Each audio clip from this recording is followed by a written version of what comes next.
Here we are, just a quick short video to show you what I'm cooking. I've missed out the boring steps where I've cooked the pasta, poured the pasta bake into the bowl and mixed into the tray and mixed it all up, and show you what I'm topping it with, because I've kind of done those pasta bakes before. I don't like doing the pasta bake the way people normally do them, which is to put raw pasta in with the sauce and then put in the sauce and then put in additional one of these of water, then cook it in the oven for like 40 minutes and stir it, and that just gets really, how would one say, cumbersome. But what I like to do is cook the pasta in advance, then pour in the pasta sauce with a little bit, about a third of the jar of extra water, just to give some. So we now know that the pasta's at the right consistency. The pasta's cooked, and I'm not going to have crunchy pasta where it wasn't in the water long enough. And because this is only a short lunch, I'm putting in tons and tons and tons of hot dogs, because this is supposed to be tasty. And on top of the hot dogs, I'm going to put cheese. Then that's going to go in the oven until it's all browned off for like 25 minutes. And then you end up with something which is pretty yummy, and really yummy actually, and is quite a treat.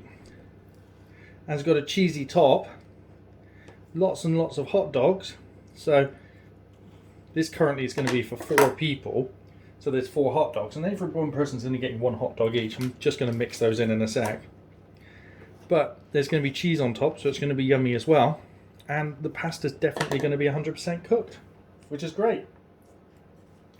So leaving off the more boring stuff, you get to see the interesting bit, which is what it looks like when it's cooked, and distributing the hot dogs through it. Don't need to really worry too much about stirring these in too much.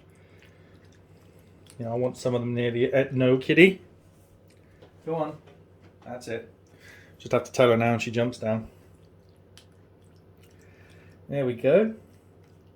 That's the hot dog stirred in a little bit. Don't really need to be very precise with them. Whoops. Damn. Gotta get that pasta before she does and throw it in the bin. Otherwise the cat's gonna think I'm feeding her, and that's gonna give her even more reason. Got it before she could get to it. There we go.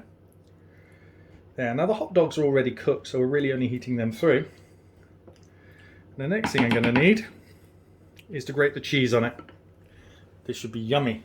This is going to be really yummy. It looks really good, it tastes really good.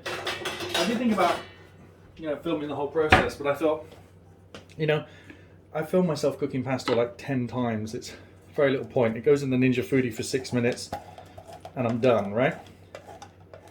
It's in the pressure cooker for 6 minutes, quick release, and it's done. It's a nice fast way of doing it. It's better than boiling the water for 20 minutes plus.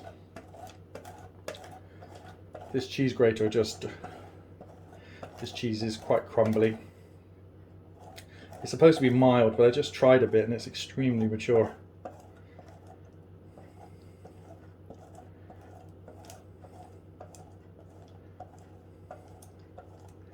You can tell by how crumbly it is that it's been in the fridge for a while, but it doesn't go off till March, so it's still got a good couple of months on it. There we go. It's only around 200 grams of cheese, maybe even 160. Not very much at all. The cat can smell the cheese. Okay. I'm going to transfer this over to the oven, and I'm not really going to care too much if it's a little bit messy. It's just lunch, and just want to make sure that the cheese is spread to the edges. Move it around a bit. There we go. Perfect. Right, let's go pop that in the oven. Oh. Escaped hot dog. And the cat found some escaped cheese on the floor she's now eating.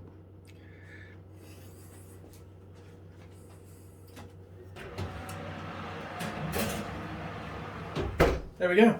I'll show you that when it's cooked. Thanks for we'll be back soon. Okay, it's come out the oven. It looks nice, and I've not cooked it for too long. I don't want it to dry out, and it looks really, really, really, really super yummy. Yummy, yummy, all cheesy and goodness. Let's get a spoon. Ooh, the serving spoons have been used.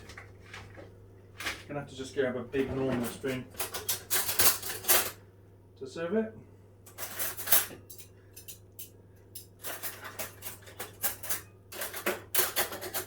I guess some spoons to eat it with as well. Oh, this really isn't a kind of, not really a fork kind of meal, is it? Oh. 3 bowls. And let's get serving. Going to need my hand. Is it going to come up easy? No, it's not big enough to serve it. Well, the serving spoons are, oh. I'm gonna use a ladle to serve it with.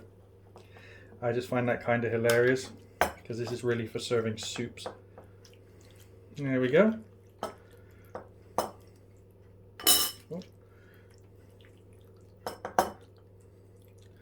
This is gonna be my super jumbo giant portion.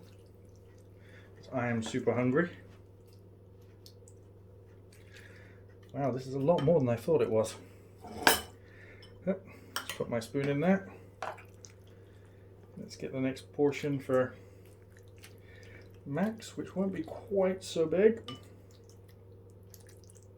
It smells really good.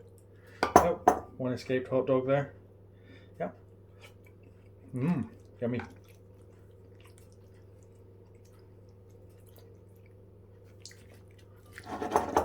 Yep. See a much smaller portion for him. Oh, this is really awkward with this spoon. My own fault, I guess. It's just not coming up very easily. Gonna have to do that.